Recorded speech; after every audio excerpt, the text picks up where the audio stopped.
33.000 empleos. Hay más mujeres trabajando que nunca. De los 21.246.900 personas ocupadas, el 46,7% son mujeres. Sin embargo, el 75% de los contratos a tiempo parcial son femeninos. En comisiones apostamos por reducir la parcialidad y mejorar las condiciones laborales de la misma. La subida del salario mínimo interprofesional permite también reducir la brecha que existe en las pensiones. En el caso de las pensiones de la jubilación, la brecha es del 31,91%, a pesar de que se han negociado las mejores condiciones para integrar las lagunas de cotización. Considerados como cotizados al 100% hasta 3 años, los casos de reducción de jornada o excedencia por cuidado de familiares o menores y de brecha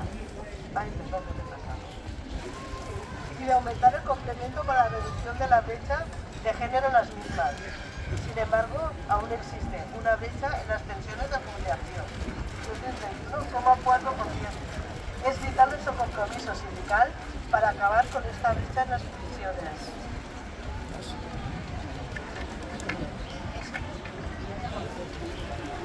Negociar planes de igualdad. También se mejora la vida de las mujeres trabajadoras, negociando convenios colectivos que racionalizan la jornada e introducen medidas que favorecen la corresponsabilidad y planes de igualdad. Este año se han registrado casi 5.000 planes de igualdad en el régimen y actualmente hay 10.729 planes de igualdad en activo. Sin embargo, un 66% de las más de 31.400 empresas que deberían tener plan de igualdad no lo tienen.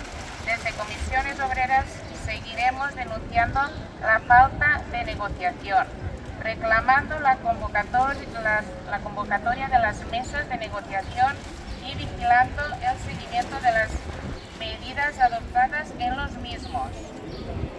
Aunque es obligatoria la existencia del protocolo de prevención y tratamientos de acoso sexual y por razón de sexo para todas las empresas, solo tienen protocolos aquellas que tienen plan de igualdad.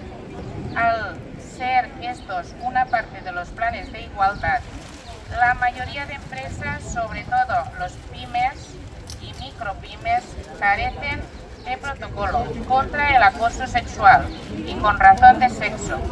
Y además hay mujeres, como empleadas de hogar o las de ayuda a domicilio, que sufren acoso sexual en las casas de sus empleadores. Para orientar tanto a profesionales como a sindicalistas y a las víctimas, contamos y seguiremos trabajando en el Observatorio de Acoso Sexual y por razón de sexo,